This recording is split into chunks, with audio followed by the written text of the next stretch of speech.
तर एक मोठी बातमी समोर येतेय। मीच गोपीनाथ मुंडेंची खरी वारस असं म्हणत स्वतः पंकजा मुंडे यांनी वारसदारावरनं थेट इशारा दिलाय। वैद्यनाथ कारखाना गोपीनाथ मुंडेंचा आत्मा आहे, तोच माझा आत्मा।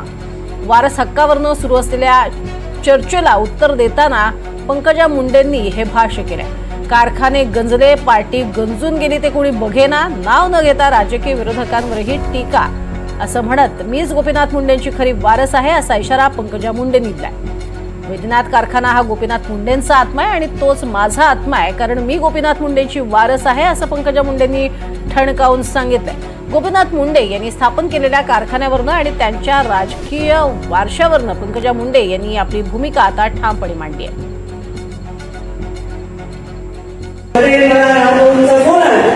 की काही कारखान्याचं असं कारखान्याचं तसं मी म्हणलं बोलू नका, कर्तृत्वाने उत्तर द्या।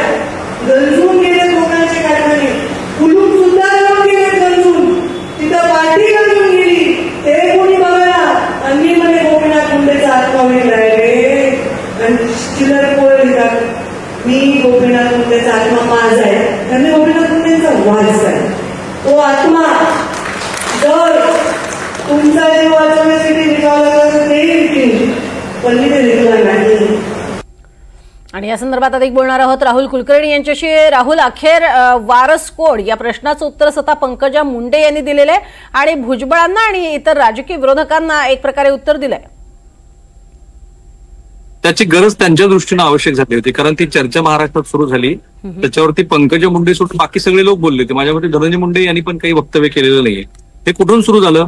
जेव्हा बीडमध्ये ओबीसीचा मेळावा होता, त्या मेळाव्याला पंकजा मुंडे उपस्थित राहिल्या नाहीत आणि छगन भुजबळांनी एक वक्तव्य केलं की जे लोक वारसदार आहेत ते लोक याला उपस्थित राहतील आणि गोपीनाथ मुंडे यांचे वारसदार तर धनंजय मुंडे आहेत असं ते बोलले।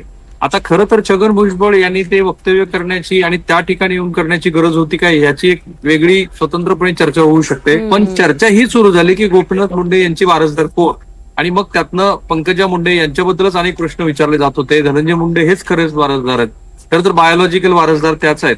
गोपीनाथ मुंडे यांचं निधन झाल्यानंतर पहिल्या विधानसभा निवडणुकीमध्ये आणि लोकसभा निवडणुकीमध्ये सुद्धा बीड आणि परळीच्या लोकांनी ते सांगितलं होतं की कोण वारसदार आहे।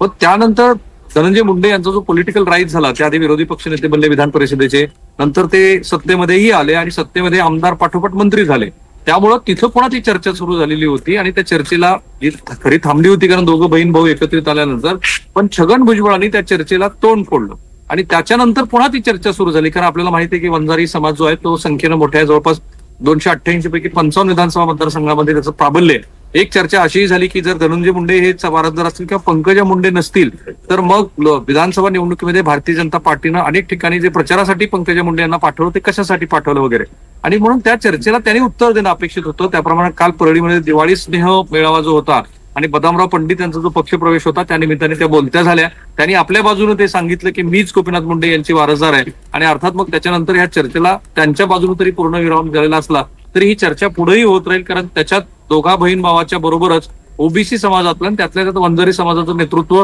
भाजपा अंतर्गत पण कोणाकडे हा प्रश्न कायमच आहे अलीकडच्या काही राजकीय घडामोडीमुळे। नक्कीच, तुर्तास धन्यवाद या संपूर्ण माहितीसाठी राहुल।